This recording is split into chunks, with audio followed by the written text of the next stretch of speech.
Yeah, I'll react to that, sure. Hey guys. Okay. Secrets of Blenheim Palace, home of the Churchill family. Sure.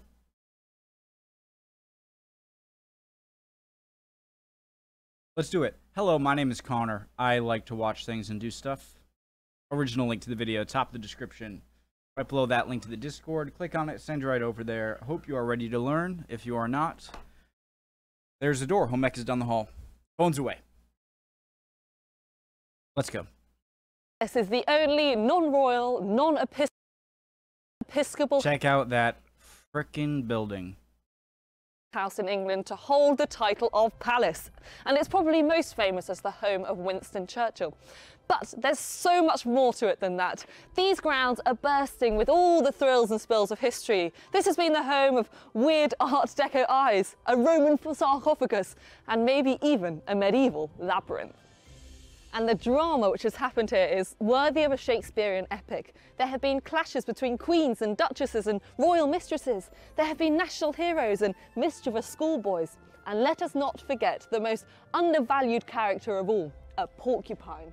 It's bursting with history and riddled with secrets. So, without further ado, let's get to it.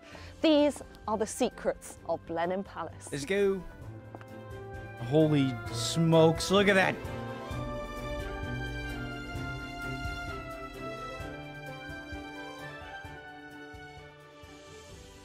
This area of the Oxfordshire countryside, just near a town called Woodstock, is a pretty remarkable place, because it's been the I really like a good lawn, and man, that grass is nice. home of not one, but two palaces. The first was built in the 12th century.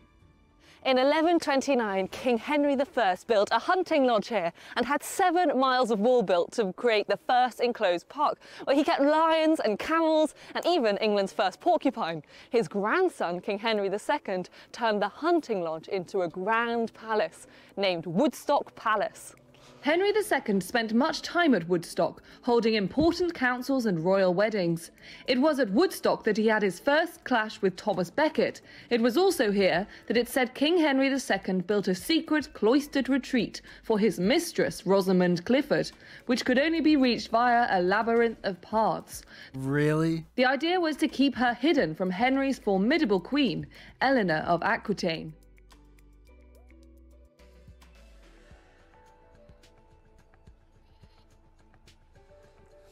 But Queen Eleanor was savvy and, as it turns out, good at mazes.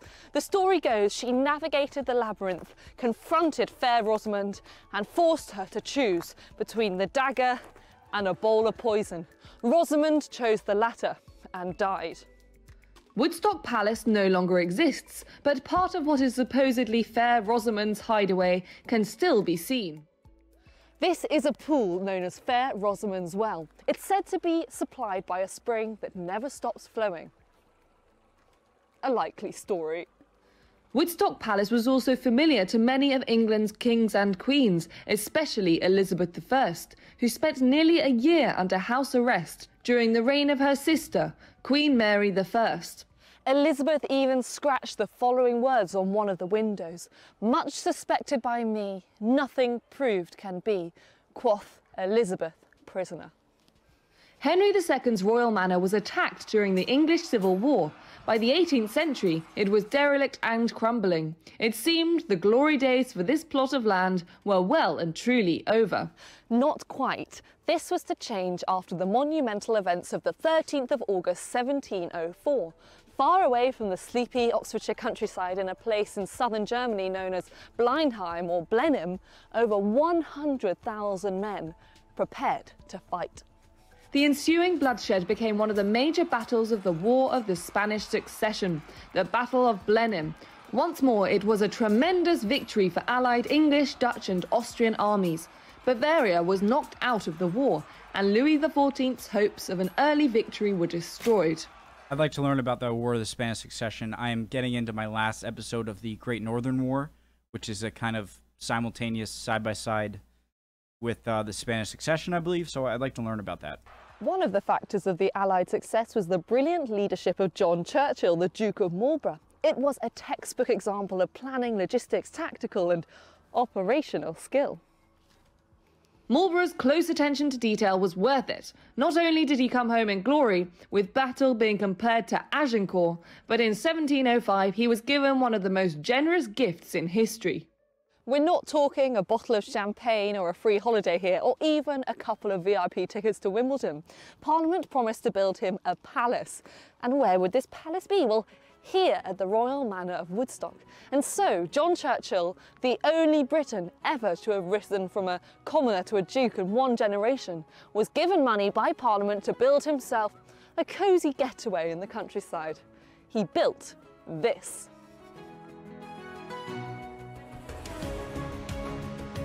The inscription above... So back then, you can see the gravitation towards army life if you're a commoner. Seeing that is the only way to get the attention of the kind of upper class and like get yourself a seat among them over here. So that's cool. The East Gate tells us that Blenheim was built between 1705 and 1722 under the auspices of a munificent sovereign. However, the Treasury only contributed £240,000 to the initial cost, and the Marlboroughs spent a further £60,000 completing it. That's because the Duke's wife, Sarah Churchill, was quite a fiery character. She fell out with Queen Anne. Yeah, I was going to say Queen Anne. Forcing the Marlboroughs to spend 2 years in... That is Queen Anne, right? Fiery character. She fell out with Queen Anne, forcing the Marlboroughs to spend 2 years in voluntary exile. She fell out with the architect Vanbrugh too, who was banned from the site and replaced by his assistant, Hawksmoor, halfway through the project. It would have made an excellent episode of Grand Designs. Despite the drama, the combined efforts of Vanbrugh and Hawksmoor made this one of the best examples of English Baroque architecture, perhaps only rivalled by Castle Howard in Yorkshire. This architecture is theatrical, heavily three-dimensional, almost grotesque in its lavish use of curves and embellishments. Although there are classical elements, columns, colonnades and archways, little attention is paid to proportion. In fact, everything here seems to overwhelm you with exaggeration. It is true. Guys, how do you build something like this without cranes and stuff? You know, without motorized cranes, at least. Because it's not like it was carved out of stone, which would have been impressive in itself. Or, like, carved out of a rock face. It's in the middle of a field. Obviously, it just... Who are the architects of the time? Truly monumental in scale. Jesus Christ, look at that! I know I saw this picture, but not just from this great view here. The palace covers some 7 acres. It required stone from 20 different quarries across the country and an army of 1,500 workmen. In more recent years, repainting the interiors took 7 years and rewiring them took another 7 years, by which time you probably need to repaint them again. Yeah. But Blenheim wasn't really built as a palace to be lived in. It was first and foremost a monument to a great warrior and an epic battle. And everywhere you look are clues, some of them not so subtle. Look, there are cannonballs everywhere. Look at this enormous entrance portico on the north front. It resembles more the entrance of a pantheon than a family home. And down below are sculptures showing the trophies of war. On the clock tower, the English lion has the French cockerel in its claws. In the northern part of the park stands an 134 feet tall column of victory. It's crowned by a lead statue of the first Duke of Marlborough and shows him dressed as a Roman general with eagles at his feet and a... Man, the more I learn about history, the more I realize that nothing really shaped up to the Roman Empire. Ever since, everyone wants to be Rome. Everyone wants to be Caesar or Augustus, and it's crazy how that empire really is the empire of the West, at least. Winged victory in his hand.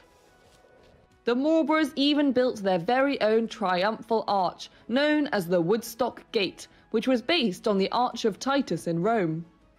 And it feels pretty grand on the inside too.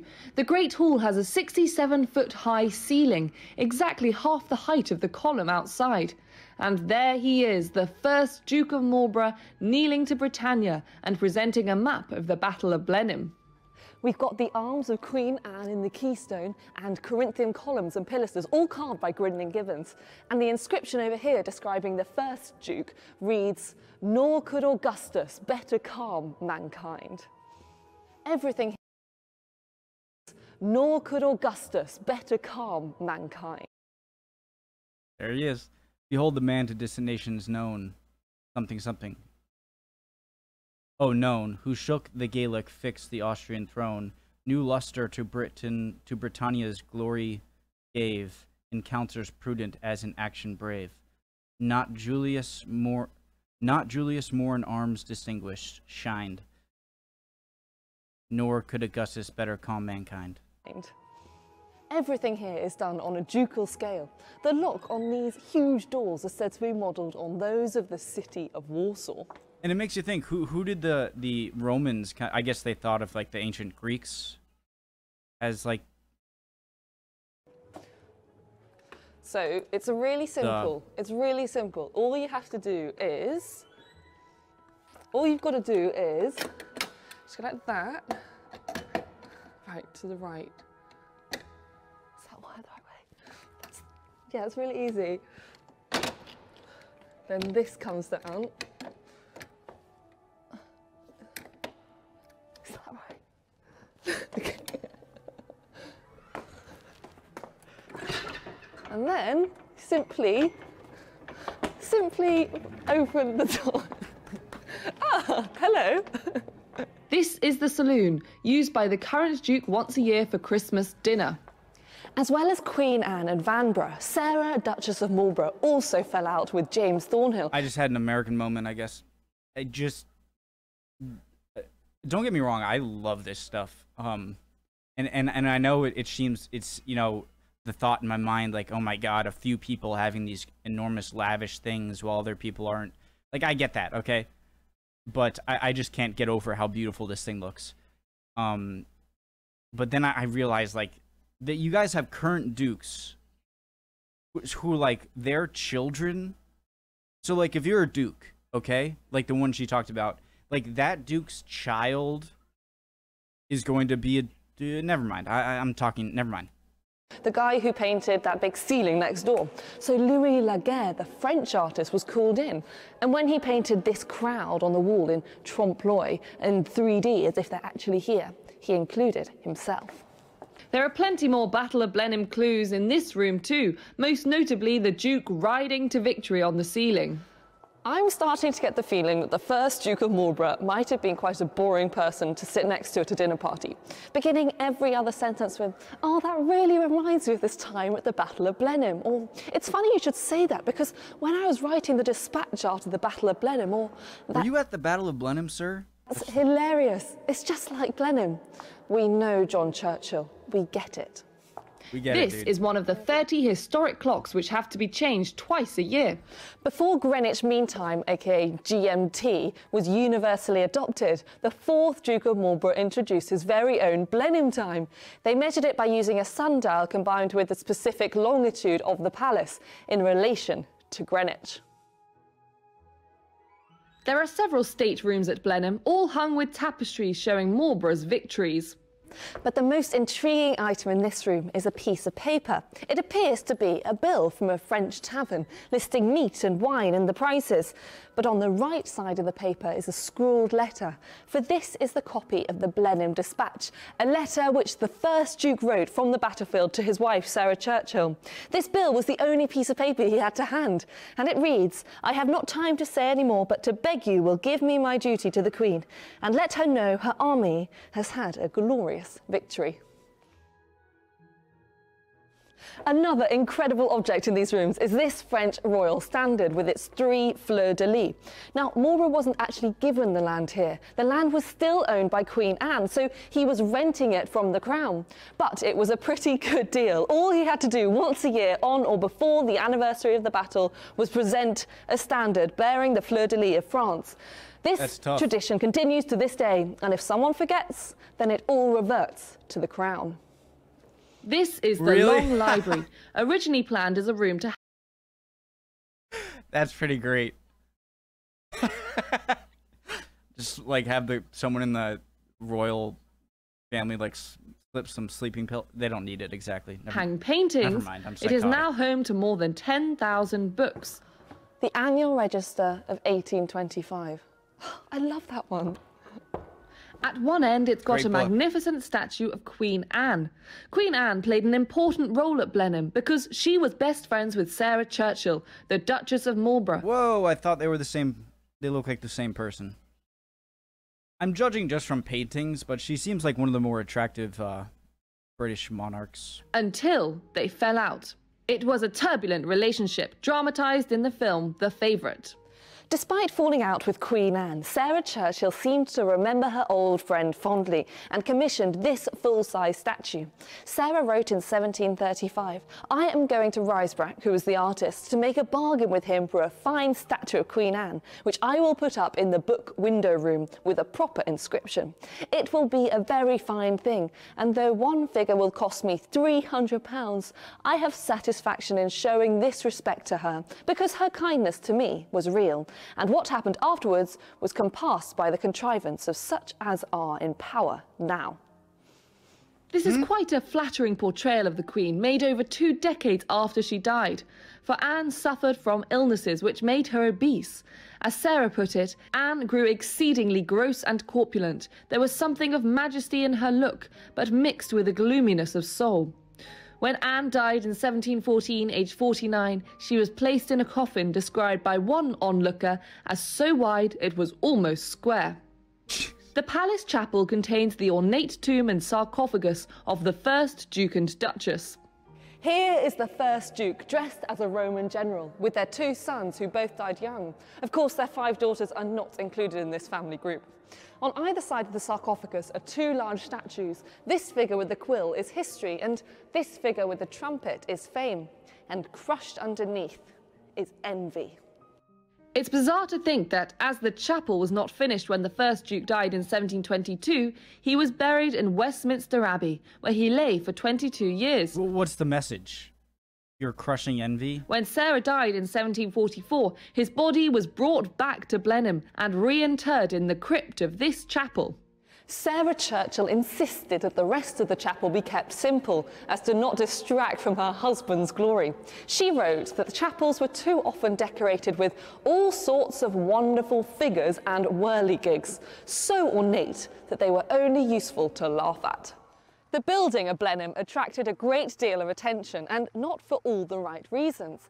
Alexander Pope wrote to a friend, "It is the most inhospitable thing imaginable. In a word, the whole is a most expensive absurdity." The Duke of Shrewsbury described it as a great quarry of stones above the ground. Okay. Sounds like someone was jealous. The original gardens here were designed in a formal style, like those at Versailles, but by the mid-18th century, the fashions had changed. In 1764, the landscape architect Lancelot Capability Brown was called in to update it in a more naturalistic style. One of the things he did was flood the area to create a great lake, so when you look at this bridge, which dates from 1708, you're only seeing the top half. In fact, this was designed as a habitable viaduct with 30 rooms, including, apparently, a ballroom and a theatre. When the lake was drained a few years ago, they found original plasterwork, stairways, tunnels, cooking ranges, chimneys, fireplaces, and even some 18th century graffiti. The Dukes of Marlborough maintained a high status in British How did they flood it? society, entertaining the high and mighty for the following centuries. But it was the second wife of the 9th Duke who really made her mark here. Gladys Deakin was a French-American aristocrat and socialite. Now, Gladys was famed for her beauty, but she was one of the first cases of botched plastic surgery. What is it with those hats that seem to be popular with wealthy women in like the early 1900s? Now, Gladys was famed for her beauty, but she was one of the first cases of botched plastic surgery. In her early 20s, she underwent a plastic surgery attempt in which she had her nose injected with paraffin wax. It slipped to her chin and caused big lumps. But despite this, her beautiful blue eyes were captured forever here on the portico ceiling in front of the main doors of Blenheim Palace. They were painted in 1928, and she is said to have climbed the scaffolding to give the artist a blue silk scarf to get the shade exactly correct. She's looking at me. And her perfect Grecian features were also immortalised as two matching sphinxes in the lower water terraces. What? Of course, Blenheim is most famous as the birthplace of Winston Churchill, who was born in this very flowery room. But this was actually an accident. It was all rather sudden, for Winston was 2 months premature. His father recorded that a rather imprudent and rough drive in a pony carriage brought on the pains on Saturday night, and before a doctor could arrive from London, Winston had arrived himself. The boy is wonderfully pretty, his father wrote, so everybody says, and very healthy, considering its prematureness. And you can even see some of Churchill's 2 months. Did it say 2 months? curls here. What's like the earliest? This is kind of a sad subject, kind of morbid and but like, how early can a child come out and have a chance? Different topic. Sir Winston Churchill's curls cut from his head when he was 5 years old. Churchill remembered Blenheim fondly. At Blenheim, he said, I took two very important decisions, to be born and to marry. I am content with the decision I took on both occasions. For it was here at the Temple of Diana that the young Clementine Hozier was enjoying the summer sunshine, and Winston Churchill approached her and proposed. So she was just waiting here. Any minute, I think. Any minute now. This is one of my favourite items you can look at Blenheim Palace, Churchill's burgundy siren suit. Churchill had a variety of siren suits, which he referred slippers to as romper suits, which he could slip on over his clothes in the event of an air raid. Apparently, they were often damaged and returned to his Jermyn Street shirt maker for repair, where it turned out the damage wasn't from enemy action, but cigar burns. Churchill actually became very fond of this casual wear, opting to sport it for the most formal of occasions. He actually wore one on a visit to the White House in Washington in December 1941. What a chat. And at a press conference later that week, Mrs. Roosevelt declared that she was going to have one made for her husband, too. So although we might remember Churchill as a statesman, was his real legacy the invention of the onesie? Churchill was buried close to Blenheim too, in the nearby village churchyard at Blaydon alongside his mother and father. If you look out from the southern so right from his beginning, Churchill was like in the upper echelon. You can see Blaydon Church. So the north-south axis of the palace connects the column of victory of the first Duke in the north with the grave of Winston Churchill in the south. At the start of the Second World War, Blenheim Palace welcomed 400 boys evacuated from their school, Malvern College, and it was also used by MI5 and the British Council. The Great Hall became the dining room, huts filled the formal gardens for classrooms, the long library and the staterooms became dormitories, and to protect the works of art in the palace, only pencils and not pens were allowed. And when an epidemic broke out, the long library became the hospital wing, with German... Honestly, that's not a bad idea at all. Pencils and not pens were allowed. Smart. And when an epidemic broke out, the long library became the hospital wing, with German measles at one end and mumps at the other. The crowning glory of the Long Library is this organ, an instrument which has entertained everyone from kings, emperors to wounded soldiers. Let me play. I can Kaiser play. Wilhelm II listened to a recital of Wagner. Get him out of here. And to wounded soldiers. Kaiser Wilhelm II listened to a recital of Wagner and Handel when he visited in 1899 and compared this organ to the steering of a great battleship. And there's quite a sweet note on the front too.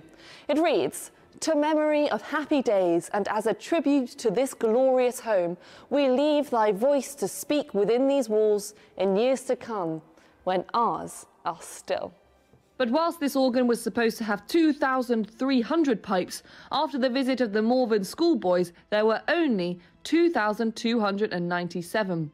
3 of the smallest pipes were missing. The school coughed up, of course, but the mystery was never solved until many decades later they turned up in the post out of the blue. It turned out that one of the boys had stolen the pipes as a bit of a joke, but never quite plucked up the courage to admit it. It was a secret he took to the grave. It was a joke. For it was his widow who finally sent them back. Perhaps it's no surprise that Blenheim has had its fair share of Hollywood film crews. Mission Impossible, The Young Victoria and Gulliver's Travels were all filmed here. And most glamorous of all, a Walker's Crisp advert with Victoria Beckham. And it was here in the Great Court that Daniel Craig, playing James Bond in the film Spectre, parked his Aston Martin and snuck inside the palace to join a meeting. And of course, he soon leaves the meeting by jumping through one of these windows, running along the colonnades, and jumping out from behind the columns and whizzing away in the Aston.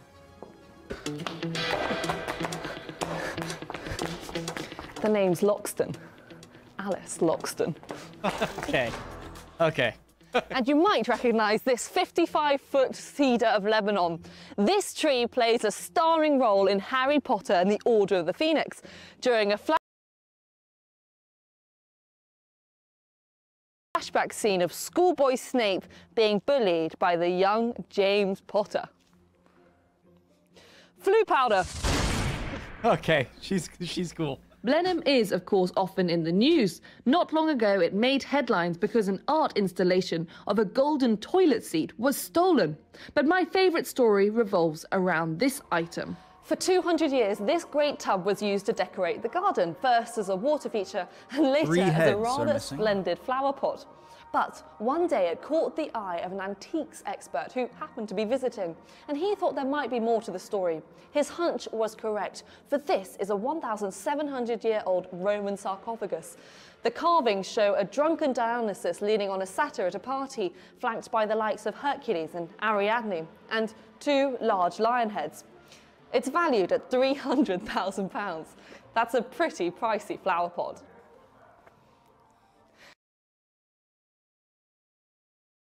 I'm about to say, like, I'm surprised it's not more, as if, like, I'm skilled at antique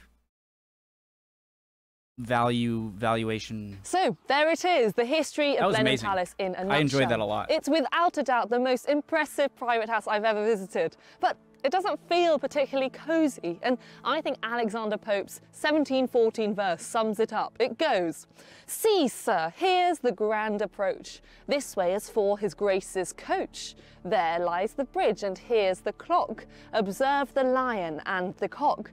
The spacious court, the colonnade, and mark how wide the hall is made. The chimneys are so well designed, they never smoke in any wind. This gallery is contrived for walking, the windows are here for retire and talk in, the council chamber for debate, and all the rest are rooms of state."